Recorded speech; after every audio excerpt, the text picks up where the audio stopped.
এই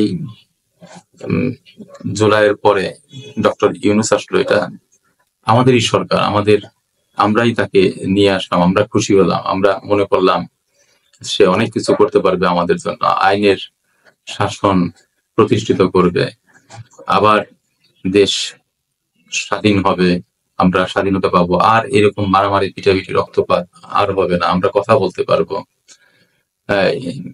চুরি ডাকাতি বদমাইশি ছিনতাই চাঁদাবাজি লুটপাট আর হবে না। কিন্তু কি দেখছি আমরা, এই সময় কি তিনি কন্ট্রোল করতে পারছেন? তিনি তো দুর্বল। কেন তিনি এত দুর্বল? কারণ আছে, আমরা তার সাথে নাই, আবার ঘুমিয়ে পড়ছি, আমরা তার হাতে দায়িত্ব দিয়ে সবাই যার যার মতো ঘুমোচ্ছি, যা সে পালন করবে।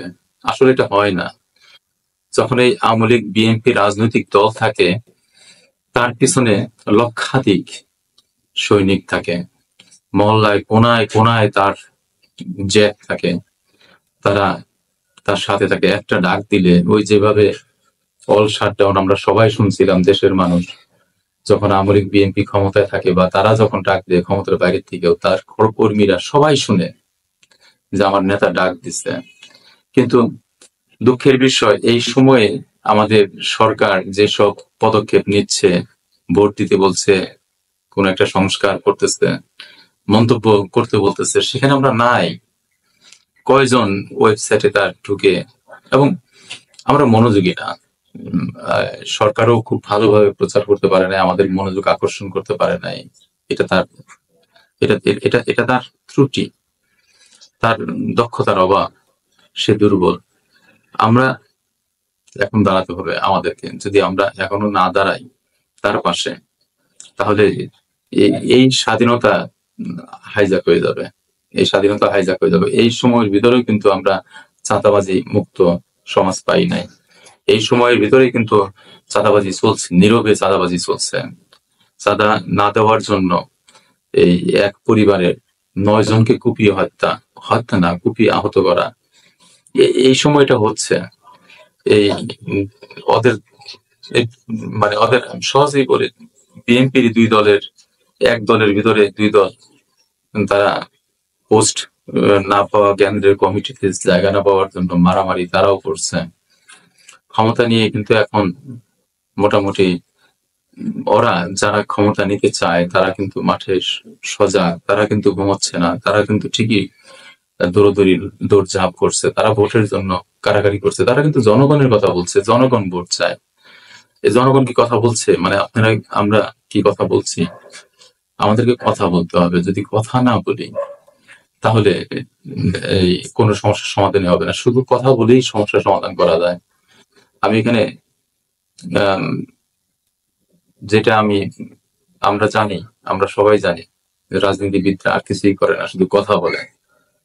রাজনীতিবিদরা কথা বলে তারা লক্ষ কোটি টাকা কথা বিক্রি করে, তারা কথা বলে তারা লক্ষ কোটি টাকা, আমাদের টাকা যারা নিয়ে যায়, দেশ থেকে বাইরে করে নিয়ে যায়, চাঁদাবাজি করে, আমাদেরকে ফকির বানায় দেয়। আমরা 53 বছর যাবৎ যা ছিলাম তাই আছি, আমাদের দিন আনি দিন খাই, আমরা আমাদের পয়সার জন্য আমরা চিকিৎসা করতে পারি না, ওরা চিকিৎসা করে আসে বাইরে থেকে। এই 31 লক্ষ কোটি টাকা নিয়ে গেল। এই 31 লক্ষ কোটি টাকা যদি না নিত, এই টাকাটা যদি আমাদের দেশে খরচ হইতো, যদি আমি 50 লক্ষ কোটি টাকা করে এক একটা হাসপাতাল, সিঙ্গাপুরে যে হাসপাতালে যায় মানুষ চিকিৎসা করে, এরকম হাসপাতাল তাহলে আমার 62 মানে 60-70টা হাসপাতাল আমি করতে পারতাম এখানে। তো মানুষ এখানে আসতো চিকিৎসার জন্য, আমার কি চিকিৎসার জন্য যাইতে হইতো? আমার এখানে ইউনিভার্সিটি গুলো নষ্ট করে রাখছে, এখানে লেখাপড়ার পরিবেশটা পুরোপুরি শেষ করে দিয়েছে, কারণ তারা চায় না যে আমরা লেখাপড়া করি, আমরা শিক্ষিত হই, আমরা কথা বলতে পারি, কথা বলি, এটা তারা চায় না। এখানে স্কিল তৈরি হোক, এখানে বুদ্ধিমান লোক ছেলেপেলেরা তৈরি হোক, এটা ওরা চায় না। যার জন্য আমাদের ইউনিভার্সিটি গুলো এমন অবস্থা, এইখান থেকে পাশ করে তারা চাকরি পায় না, আর আমাদেরকে ইন্ডিয়ার থেকে স্কিল হায়ার করে আনতে হয়। ইন্ডিয়ার থেকে আমরা ছেলেপেলে আনি, 5 লাখ 10 লাখ টাকা বেতন দিই, আর আমরা এই গাধা গরু রয়ে গেলাম। আমরা সৌদি আরবে যাই, এই 10,000 20,000 টাকা ইনকাম করে, আর ওরা আমাদের দেশ থেকে 5 লাখ 10 লাখ টাকা ইনকাম করে নেয়। আজকে 53 বছর আমরা কি পারতাম না? যদি এই চুরি চামারি না করতো তাহলে কি আমরা এরকম স্কিল তৈরি করতে পারতাম না আমাদের সন্তানদেরকে? সেই সুযোগ ওরা দেয় নাই, সেই সুযোগ ওরা দেবেও না। আমরা যদি এখনো ঘুমিয়ে থাকি, এখনো যদি সবাই মিলে স্বপ্ন না দেখি, সবাই মিলে স্বপ্ন দেখলে এটা পূরণ হবেই। আমাদেরকে সজাগ হতে হবে, আমাদেরকে কথা বলতে হবে। কথায় বলে, আমাকে একটা শিক্ষিত মা দাও, আমি একটা শিক্ষিত জাতির উপহার দেব। আর এটা যেমন সত্য, তেমনি আমি শিক্ষিত মা দেব কি করে? আমার শিক্ষিত মা তৈরি করতে হলে তো আমার একটা ইউনিভার্সিটি দরকার, আমার ভালো শিক্ষা প্রতিষ্ঠান দরকার। আমার শিক্ষিত মা দেব কি করে? আমার শিক্ষিত মা কে যদি আমি না খাওয়াতে পারি, আমার পকেটে যদি পয়সা না থাকে, সে তো দুর্বল হবে। তার সে দুর্বল মার সন্তান সবল হয় কি করে?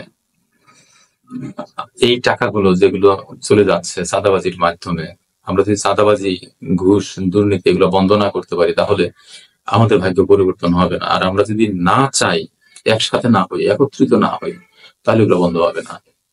এগুলো চলতেই থাকবে, কন্টিনিউ চলবে। কারণ এখানে লক্ষ কোটি টাকা, বছরে 2 লক্ষ কোটি টাকা এইখান থেকে তুলে তারা, এই 1 লক্ষ কোটি টাকা তুলে চাঁদাবাজির থেকে, রাস্তা, গাড়ি, ফুটপাত, বাস, ট্রাক, বাজার ঘাট থেকে। আর 1 লক্ষ কোটি টাকা ওরা তুলে ওই সরকারি তহবিল থেকে, যেখানে আমাদের রাজস্ব তো অনেক বড় রাজস্ব, প্রায় 8 লক্ষ কোটি টাকা। আপনি জানেন না, আমরা অনেকেই জানি না যে একজন ফকির যখন ভিক্ষা করে, সারাদিন ভিক্ষা করে, 1 কেজি লবণ কিনে 40 টাকা 38 টাকা দিয়ে, 10 টাকার লবণ সে 38 টাকা কিনে, এখানে ট্যাক্স ভ্যাট আগেই কেটে রাখে। তখন আপনি যদি এই 1 কাপ চা খান এই দোকানে বসে, সেই চাতে যে চিনি দেওয়া হয়, সেই চিনি কেনার সময় ট্যাক্স রেখে দেওয়া হয়। এমন কোন জিনিস নাই যা বাজার থেকে আপনি কিনবেন আর সরকার ওখান থেকে ট্যাক্স রাখে নাই। 8 লক্ষ কোটি টাকা এমনিতেই আসে না। এই টাকা আপনার টাকা, এই টাকা আমার টাকা, এই টাকা দেশের টাকা। এই টাকাগুলো দিয়ে আমরা দেশকে উন্নত করব, যার জন্য সরকারের হাতে আমরা এই টাকাগুলো দেই। যে টাকা গুলো আমাদেরই টাকা, আমরা আমার সন্তানের ভবিষ্যতের জন্য সারা জীবন পরিশ্রম করে, কেউ 5 লাখ 10 লাখ 20 লাখ টাকা সংগ্রহ করে একটা বাড়ি করে, এটা করে সেটা করে, কত কষ্ট করে একটা মেয়েকে বিয়ে দিবে বলে সে 10-15 বছর যাবত, মেয়ে জন্ম হওয়ার পরে থেকে 20 বছর সে এফডি করে, এই করে সেই করে, তিলে তিলে টাকা সংগ্রহ করে। সেটা কয় টাকা? আর এখানে লক্ষ কোটি টাকা। আমরা যদি, এই টাকা আমাদের টাকা, আমরা যদি এই টাকাগুলো যদি ঠিক মতো ব্যবহার করতে পারতাম, তাহলে এতদিনে এই 53 বছরে যে পরিমাণ টাকা অপচয় হয়েছে, নষ্ট হয়েছে, কিছু মানুষ তো এই টাকা খেয়ে দেখেন ওদের ভুঁড়ি কত বেড়ে গেছে। বড় গাড়ি নিয়ে চলে, বড় বড় গাড়ি নিয়ে চলে, বিলাসবহুল বাড়িতে থাকে দুর্নীতিবাজ। আমাদেরই টাকা নিয়ে ওরা এই বিলাসবহুল জীবন যাপন করে এই দেশে বসে। আমাদেরকে তো শেষ করছে, সব দিকে শেষ করছে। আমাদের চিকিৎসা দেয়নি, আমাদের শিক্ষা ব্যবস্থা আমাদের নষ্ট করে দিচ্ছে। আমরা যেন ঠিকভাবে বেড়ে না উঠতে পারি, আমাদের স্বাস্থ্য যেন ঠিক না থাকে, এই জন্য ওরা আমাদের খাবারের ভিতরে ভেজাল ঢুকাইছে, খাবারটাকে নষ্ট করে দিচ্ছে। ওরা কিন্তু খায় ওদের সেই বাগানের, আলাদা বাগান করে, কীটনাশক দিবে না সেখানে, একদম ন্যাচারাল ফুড তারা খায়। ঢাকা শহরে যে সমস্ত মন্ত্রী, ওই দুর্নীতিবাজরা থাকে, যারা আমাদের টাকা দিয়ে ঢং করে বিলাসবহুল জীবন যাপন করে, গ্রামে গেলে দেখা যাবে তার একর একর জায়গার উপরে ফার্ম করে রাখছে, যেখানে গরু, ছাগল, হাঁস, মুরগি, মাছ, শাক, সবজি এবং ইভেন সব তারা তৈরি করে সেখানে। আর অনেকে আছে, তারা সিঙ্গাপুর থেকে, থাইল্যান্ড থেকে প্রতি সপ্তাহে 2 বার করে তারা খাবার আনায়, কার্টুন ভর্তি করে ফলমূল আনায়। আর আমরা যে ফলমূল বাজারে পাই, আপেল, অরেঞ্জ, কেনার তো সাধ্য নাই। যারা কিনে তারা বিষ খায়, ফরমালিন সহ। ওরা একদম টাটকাটা নিয়ে আসে, নিয়ে আনে, খায়, আমাদের পয়সা দিয়ে ওরা ভোগ করে, ওরা মজা করে। আমরা যদি এটা না বুঝি, এখন আমরা মনে করি অনেকে যে আমি তো ট্যাক্স দিই না। ট্যাক্স দিই আমরা, 100 ভাগ মানুষের ট্যাক্স দিই। ট্যাক্স দুই প্রকার, পরোক্ষ ট্যাক্স আর প্রত্যক্ষ ট্যাক্স। পরোক্ষ ট্যাক্সে 100% মানুষ, আর যে 20-25% মানুষ প্রত্যক্ষ ট্যাক্স দেয়, বড় বড় কোম্পানিগুলো, সেগুলো আমাদেরই পয়সা। কিভাবে? আমরাই সেই সব কোম্পানিতে, বড় বড় কোম্পানি, গার্মেন্টস এ আমরাই কাজ করি, আমরা সেখানে লেবার দেই, দিন রাত পরিশ্রম করি। পরিশ্রমের ফলে সেই সব কোম্পানিগুলা প্রফিট করে, লাভ করে। সেই লাভের অঙ্ক থেকে তারা ট্যাক্স দেয়। লাভটা কিভাবে করে? সেই পণ্যগুলো আবার আমরাই কিনি। এই কেয়া কসমেটিক্স এর কেয়া সাবান আমি কিনি। তারপরে এখানে যত কিছু আছে, যারা লাভ করে, প্রফিট করে, ট্যাক্স দেয়, তারা এই আমাদের পয়সা নিয়ে তারা ট্যাক্স দিচ্ছে। আমরাই সেই সমস্ত পণ্য উৎপাদনে কাজ করি, লেবার হিসাবে আমরাই সেই সব পণ্য বাজার থেকে কিনি, আর তারা প্রফিট করে, তারা ট্যাক্স দেয়। মূলত ট্যাক্স আমরা 100% মানুষ, আমরা এখানে যারা থাকি তারা দেই। আমাদের ট্যাক্সের টাকা ওরা মজা করে। আমাদেরকে উঠে দাঁড়াতে হবে, আমাদেরকে কথা বলতে হবে, আমাদেরকে বুঝতে হবে। রাজনীতি যদি না বুঝি, আমাকে নিয়ে রাজনীতি করে, আমি কেন বুঝবো না? বুঝতে হবে। ওরা বাংলায় কথা বলে, ওরা ইংলিশে কথা বলে না। এই কথাগুলোকে শুনতে হবে। আমরা যদি সারাক্ষণ টিকটকের উপরে পড়ে থাকি তাহলে তো হবে না। শুধু কথা শুনলে হবে না, কথা বলতে হবে।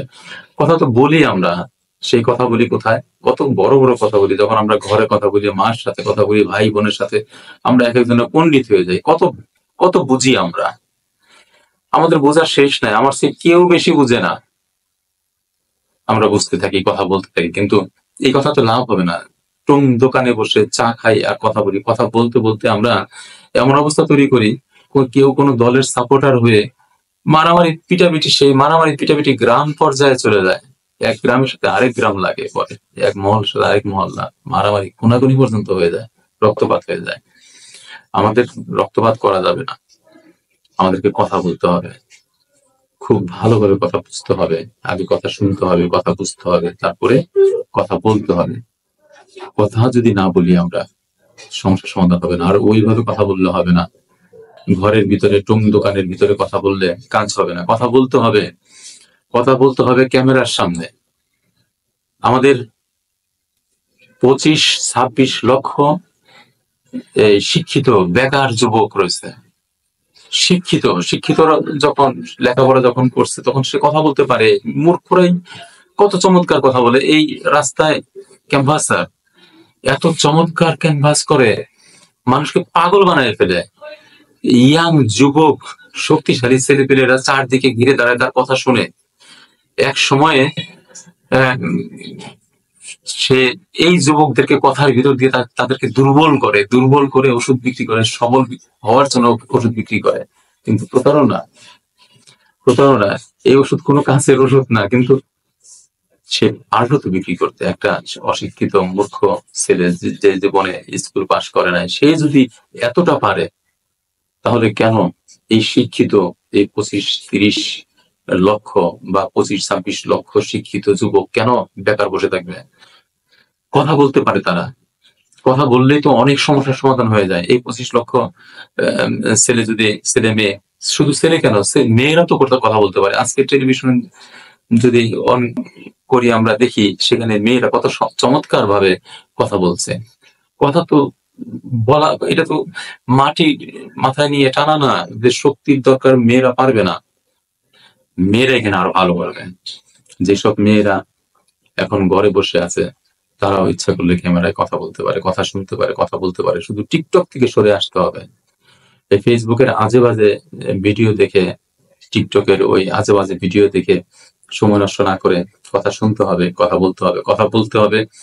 কথা ভুল হোক, কথা আঞ্চলিক হোক, কোনো সমস্যা নাই। আমার কাপড় নাই, যারা কথা বলে টেলিভিশনে আসে, তারা প্রতিদিন কাপড় চেঞ্জ করে। হাসিনা তো করতো, দিনে 2বার ক্যামেরার সামনে আসলে সে 2বারই শাড়ি চেঞ্জ করতো। এক একটা শাড়ির মূল্য তার ছিল লক্ষ টাকা। আমি তো হাসিনা না, আমি দুর্নীতিবাজ না। আমার কি দরকার প্রতিদিনই কাপড় চেঞ্জ করার? কোনো দরকার নাই।